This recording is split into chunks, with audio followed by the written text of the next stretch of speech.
Mọi người ơi, chúng ta lại quay trở lại với chương trình Chat với mẹ bỉm sữa nữa rồi. Yeah. Khỏe không chị? Khỏe. Dạ. Em làm chị bối rối quá, chị không biết làm gì với lời chào của em luôn. Dạ, thật ra em chào về để khẳng định rằng chương trình không thể nào tiếp tục nếu như thiếu hai chúng ta. Chính là MC Thanh Trần và thạc sĩ tâm lý Tô Nhi A. Chỉ vậy thôi hả? Chị tự vỗ tay chào chị đi ha.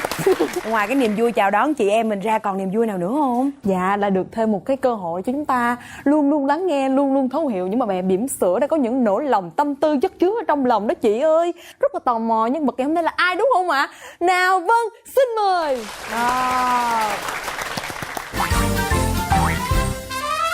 Chào chị Nhi A, chào Thanh Trần. Mình tên là Thùy Dương. Hiện mình đang là nhân viên kinh doanh của một trung tâm hội nghị về tiệc cưới. Mình năm nay thì đang là 28 tuổi. Tôi không tin đây là bà mẹ bỉm sữa. Dù là hai người cùng để tóc ngắn thì một người rất giống búp bê Nhật và một người rất giống Ôi đi. gái Hàn Quốc. Em xác định lại một lần nữa, em là mẹ bỉm sữa. Dạ đúng rồi chị, em hiện đang là mẹ bỉm sữa của một bé trai đang là 1 tuổi rưỡi. Wow. Dương đang là single mom. Chị biết single mom là gì không? Dạ, có nghĩa là mẹ đơn thân đó. Dạ. Tại sao chị lại trở thành mẹ đơn thân? Đứa bé nó đến với mình, ba nó thì lại không có duyên với đứa bé, cho nên họ bỏ đi thì mình giữ lại đứa bé và mình coi đó là cái duyên trời mang đến cho mình. Tức là nó không hề nằm trong cái kế hoạch trước Đúng đó rồi. về cuộc đời của em, đúng Dạ. không Dương? Wow, như vậy thì nó sẽ có nhiều gian nan á Thanh. Mà ở Việt Nam thì cái khái niệm single mom nó còn rất là mới mẻ luôn. Người ta lúc nào cũng suy nghĩ trộn nhỏ này bị bỏ, nhỏ này một mình ôm con nuôi này nọ. Còn riêng bản thân chị nghĩ là single mom nó có khó khăn như người ta nghĩ không? Hồi trước á thì chị nghĩ là chị rất là nể những cái người mẹ mà làm single mom.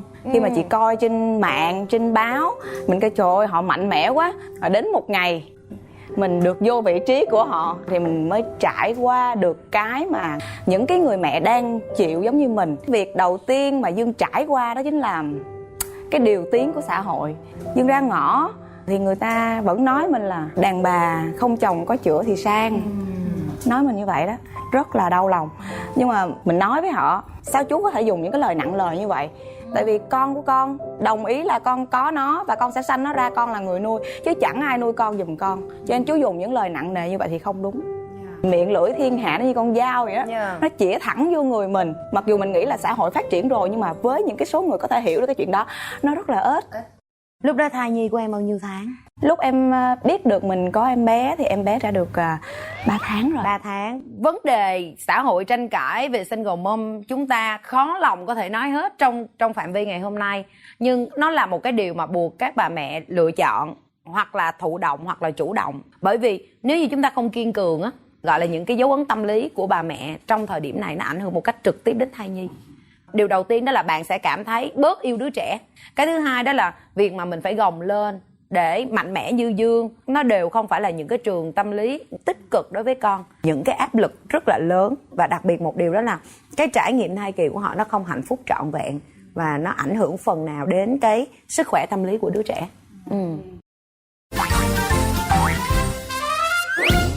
Lúc mà chị chăm sóc sức khỏe trong thai kỳ là chị có một bản thân mình tự làm hay là có mẹ chị giúp đỡ nữa? Dương cũng nhờ cái sự hỗ trợ của mẹ Dương rất là nhiều. Ví dụ như mẹ ơi nấu cơm, con thích ăn cái món này, thích ăn món kia. Khi mà Dương đi làm thì đến cái ngày mà Dương đi sanh luôn á, Dương vẫn là bon lái xe máy đi đến công ty và đi về, không có ai chở hết. Là nhiều khi mình thèm ăn, người ta có chồng thì chồng người ta em thèm ăn cái gì anh mua cho em nha. Nhưng mà mình thì mình không có được những cái trải nghiệm đó như những người mẹ khác. Cái trải nghiệm của mình là tự đặt điện thoại qua những cái bạn đặt hàng để giao đến đồ ăn đến. Cái đi ra nhận đồ ăn, chị Dương sướng ha, ngày nào cũng 2-3 chặp đồ ăn. Sướng. Sướng ha, kêu em chị là single mom á, tự order, tự chung tự chi đó em. Chứ không có ai sướng đâu. Mình cũng nói là vui vui như vậy, nhưng mà thật sự ra miệng thì nói vui, mặt thì cười, nhưng mà trong lòng thì mình cũng rất là kiểu như mình cảm thấy là mình bị tủi thân. Nó trùng cái lòng mình xuống. Đặc biệt nữa đó là trải nghiệm đi khám thai. Điều đó là cực kỳ kinh khủng đối với Dương luôn. Tại vì vô trong cái đó là cái tuổi thân của mình á, nó còn dâng cả, nó dâng đến họng luôn á.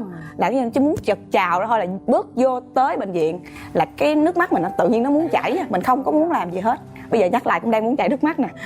Tuổi thân là nhớ là cái khoảng thời gian đó. tay thì đeo giỏ, tay thì xách hồ sơ, cái tập hồ sơ xanh, sổ sách đó, rồi chạy vô đóng tiền. Mình cái thân bầu bự vậy nè, chạy vô chen vô, lấy số đóng tiền như người ta. Mình cũng phải làm như người ta có chồng bầu ngồi đợi chồng đi vô đóng, còn không có mình chen với mấy ông bự bự đó, anh né cho em vô đóng tiền. Rồi đến khi mà vô gặp bác sĩ hỏi có bị đau chân không, có bị nhức người gì không, có đi massage gì không, kêu chồng dắt đi. Kêu chồng dắt đi. Cái câu đó nó có vẻ đó, như cứ vô lòng vô mình tình. Mình biết là bác sĩ không cố ý gì hết, kêu chồng dắt đi massage đi cho đỡ cái chân này. Lúc cái đợt đó là Dương bị sưng chân rất là to, cho nên bác sĩ kêu là đi massage đi cho máu lưu thông, nó đỡ bị phù nề. Em nói dạ em sẽ để ý. Khi mà chị mang thai đi khám thai vậy thì sức khỏe của bé rất là ổn định luôn hả chị? Thời gian đầu á rất là ổn định, rất là ok, nhưng mà có một cái khoảng thời gian này Dương nghĩ là chắc là do Dương làm việc quá sức trong cái thai kỳ, không có nghỉ ngơi. Tháng thứ 6, tháng thứ 7 thì Dương đi khám cái lần đó, bác sĩ nói là em bé bị xoắn dây rốn, là cái chất dinh dưỡng nó không vào em bé được. Đúng rồi, có nghĩa là em cứ hình dung là cái dây rốn nó thẳng thì cái chất dinh dưỡng đi từ người mẹ đến trẻ nó sẽ rất là thuận lợi, nhưng mà cái đường ống này nó bị tắc, Giống cái khăn bị dắt lại. Đúng rồi. Bác đưa ra quyết định là về con muốn ở lại, con theo dõi hay không, hay con muốn về nhà một ngày. Thì Dương mới nói là sĩ ơi vậy có cách nào cho xoắn lại không? Gỡ ra kiểu như là mình có cách nào ví dụ như tác dụng vật lý hay là mình đi lại hay là cái gì đó để cho cái dây rốn nó xoắn lại. Tại Dương nghe nói ví dụ như đẻ không được đi bộ, cái bác sĩ kêu không, cái này con hình dung là dây rốn nó xoắn lại là em bé nó tự nó xoắn, chán thì nó xoắn ngược lại, hoặc là nó giống như là mình đói, giống như em bé đói nó không biết dinh dưỡng thì bắt buộc nó phải tự nó vận động, quay trở và vô tình nó lại mở ra được. Trời ơi con ơi, hai mẹ con mình đã đi đến tháng thứ 6, thứ 7 rồi, là mình đã đi hơn cả 1/3 chặng đường rồi, còn có chút xíu thôi là mẹ con mình là cùng nhau tung ta tung tẩy đi quẩy rồi. Xin bác sĩ về tối nằm cũng bắt chước nói chuyện với con. Đúng rồi, nói chuyện với con. Em có đặt tên cho nó là Sushi. Thì tại em thích ăn sushi lắm, con phải cố gắng để mà mọi thứ để mẹ con mình còn gặp nhau, rồi mình phải cố gắng để mình còn đi chơi với nhau trong tương lai nữa. Cứ ngồi mình làm nhảm, mẹ nói sao mẹ không ngủ thì mình cứ làm nhảm kêu hả, mà mình không dám nói mẹ cái tình trạng đó luôn. Cái đến sáng hôm sau cũng lo, sốt ruột nên đi thẳng đến bệnh viện luôn. Sau coi nó quay lại chưa, cũng lo lắm. Thì cuối cùng may hay bác sĩ kêu trời ơi Dương ơi, cái chỉ số nó tăng rồi Dương, nó xoay lại rồi. Trời lúc đó là mừng húm luôn, cái muốn nhảy lên. Cái này gọi là một cái sự kỳ diệu. Đúng rồi, khi mà nó lắng nghe được mình, nó lắng nghe được. Giống như cái bạn kỳ trước cũng là nói chuyện với con, kêu con ơi đừng ra nha, đợi ba về, xong cùng ba về cũng vẫn chưa ra luôn đó. Trời, nên là con nó biết nghe mình không, mà nhờ tham gia cái chương trình này xong em mới mở mang được rất là nhiều thứ. Ví dụ như có mang thai bé thứ hai em đè nó ra em nói chuyện nè, nhắn gửi em sẽ nói chuyện. Dĩ nhiên là nó có rất nhiều lý do để trong cái câu chuyện mà dây rốn xoắn lại của mẹ Dương nó được giải quyết, nhưng mà mình cũng tin rằng là cái sự nỗ lực của bạn và con bạn á, nó đã được tương thông với nhau và cả hai bên cùng cố gắng để vượt qua cái điều đó. Tới lúc mà chị dẫn bé đi chơi, đi đẻ đó chị, nhà đi đẻ hai mẹ con đi cùng nhau vậy đó thì có gì vui không? Trời ơi, đi đẻ là cực kỳ vui luôn. Sáng hôm đó vẫn còn đi làm và bác sĩ ghi là ngày 22 tháng 6, 23 xong rồi mà quên, tại đi làm bận quá quên. Đến ngày 24 chưa đẻ nữa, lố 2 ngày rồi mà chưa đẻ nữa, tức tốc chạy mà gì bác sĩ ơi, cô bác sĩ ơi đi đẻ. Bác sĩ kêu cái gì đau bụng chưa, có dấu hiệu gì chưa mà đòi đẻ? Chị mới nhào vô đòi đẻ vậy? Đại nhào vô đòi đẻ. Bác sĩ kêu đâu nằm lên coi, đo huyết áp đi rồi đẻ. Nở có 1 phân à, thôi đẻ luôn đi. Nằm hoài, nằm một đêm không nở miếng nào hết á. Mấy bà bầu khác nằm lăn qua lộn lại, mình phải bắt cái bầu cầm thỏi đi vòng vòng cái chỗ sạc pin.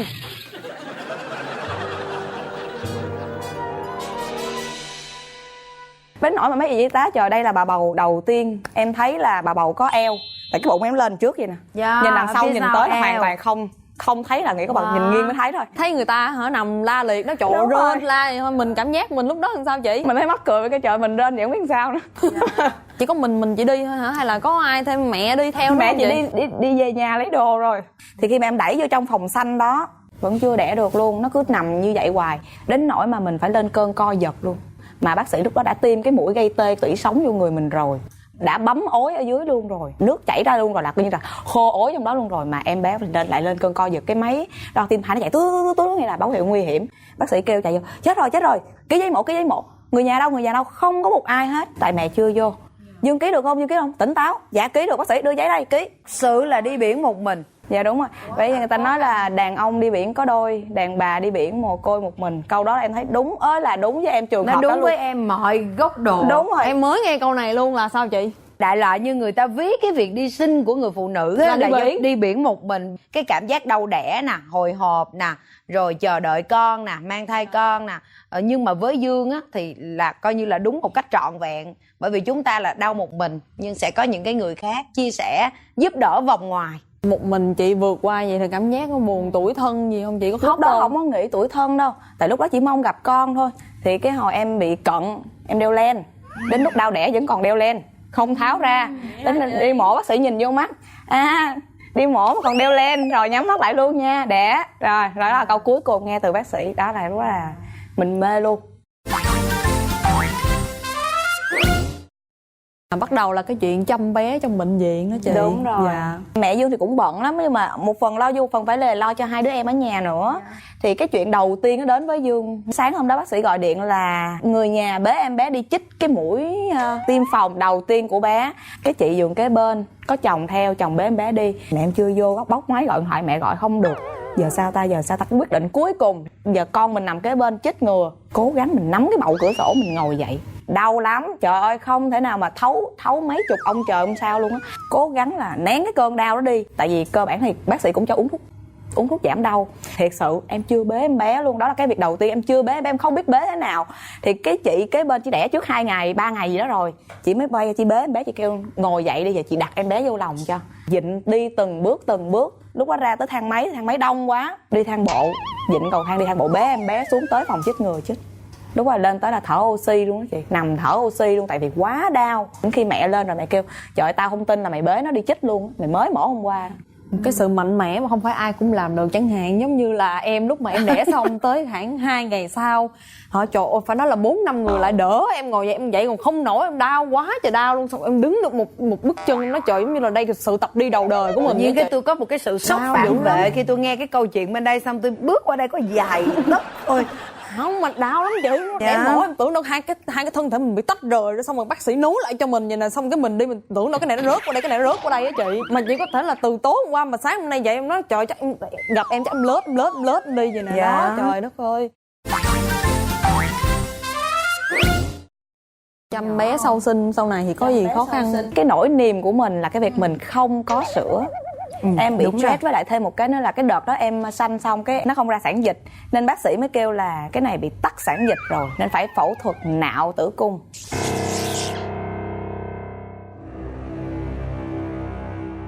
Nên em vô kháng sinh á, đêm đâu cứ 2 tiếng y tá vô, áo trắng tắt đèn hết, vô khiều Dương chích mũi kháng sinh nha. 2 tiếng sau Dương uống liều kháng sinh nha. Đến nỗi mà cái kháng sinh như là em thấy là nó nhập vô trong người mình luôn, thì em bị tắc sữa. Stress có nghĩa là Dương bị là mọi thứ mình đều làm một mình, mà mình cảm thấy mình lạc lõng. Kế bên giường Dương đi có cái chị đó, chỉ có một anh chồng coi như là soái ca, ảnh chăm vợ mình, giờ mình ganh tị nói mà ảnh chăm vợ ảnh ngủ rồi, con ảnh ngủ rồi ảnh qua chăm luôn giùm con mình. Trời ơi, Đúng rồi. Chị em mượn chồng chỉ miếng, em mượn chồng chỉ miếng được không? Em mượn chồng chỉ miếng được không? Có gì cần pha sữa nói anh nha, anh ra anh pha giùm cho. Lấy nước sôi nói anh ra anh lấy nước sôi cho, anh lấy 2 bình buổi sáng, em bình vợ anh bình. Con mình khóc, anh chạy qua anh kêu em coi chừng nó tè, em ngồi dậy em thay bỉm cho nó đi, kiểu vậy.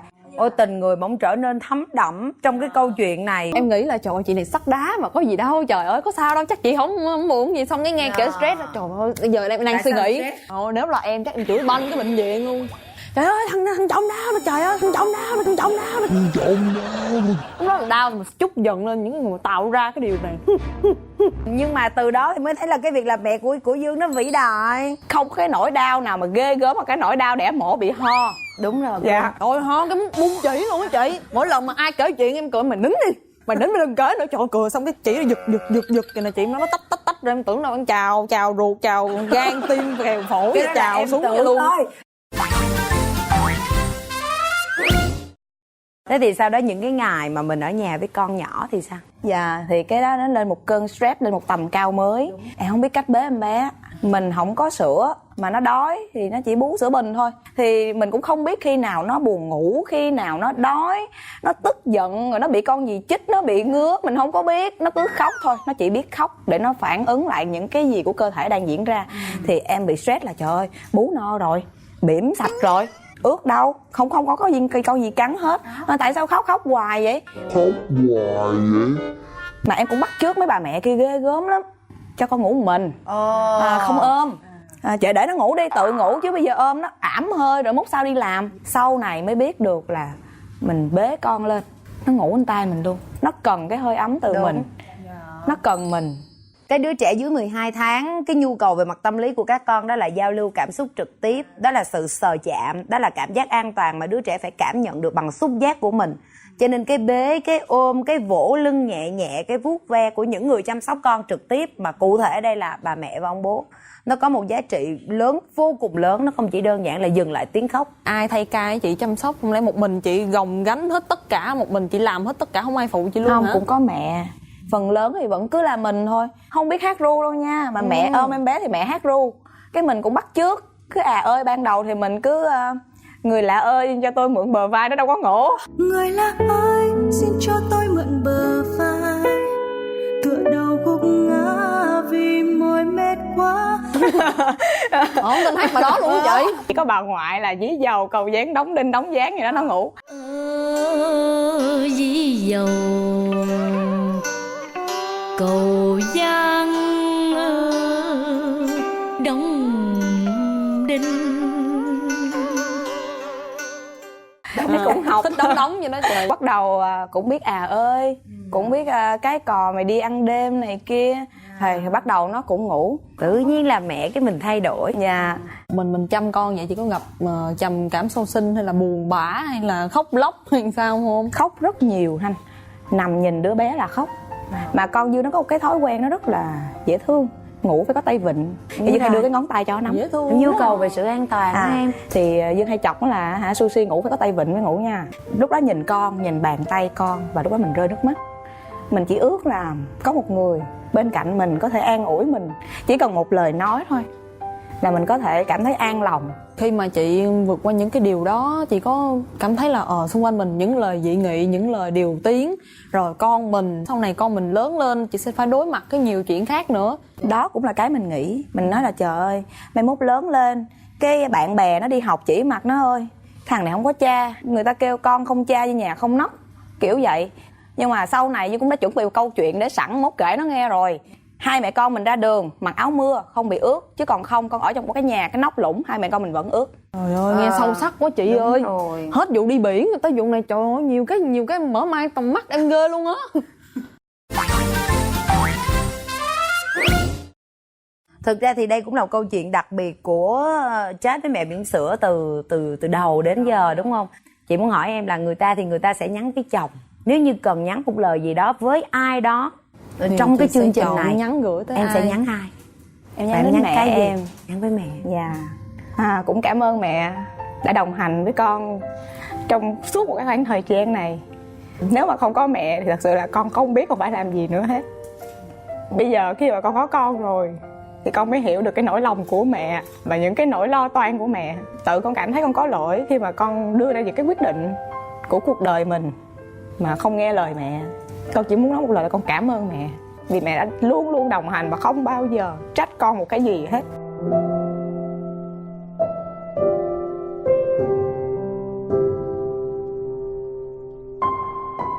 Rất là xúc động bởi vì từ đầu chương trình Chat với mẹ bỉm sữa tới nay thì chị Dương là người nhất là single mom. Điều hiện giờ thì mình cũng chỉ muốn nhắn với Dương là bạn hãy đem cái sự bao dung mà bạn được hưởng từ mẹ của mình á, để chuyển thành cái mà mình sẽ dành cho con mình. Chúng ta không sống thay cuộc đời của con được, nhưng mà chính cái sự bao dung của mình á, chúng ta sẽ làm cho con tin rằng là con không có đơn độc trên đời này, giống như là Dương đã được nhận từ mẹ của mình. Bây giờ thì chị có suy nghĩ đến chuyện mình sẽ kết hôn tiếp nữa không, hay là chị ở vậy chị nuôi con luôn? Bước thêm một bước nữa nó sẽ xảy ra cái chuyện là con anh, con em, con chúng ta. Thì em cũng lại sợ cái vấn đề đó, thì người khổ sẽ là con em, cho nên em cũng không muốn. Chị nghĩ là đôi khi chuyện lập gia đình nó cũng là một dạng nhân duyên. Cho dù sau này chị có đi thêm bước nữa hay không, nhưng mà quan trọng chị phải sống một cuộc đời thật là hạnh phúc. Nhiều khi hạnh phúc được tạo ra từ hai mẹ con không thôi cũng đã đủ khiến cho mình cảm thấy mãn nguyện rồi. Dạ, cảm ơn chị ngày hôm nay đã đem đến cho em một cái nhìn rất là mới mẻ về những single mom. Chị rất là mạnh mẽ, rất là kiên cường vượt qua tất cả mọi thứ. Cảm ơn chị vì đã tham gia chương trình Chat với mẹ bỉm sữa ngày hôm nay.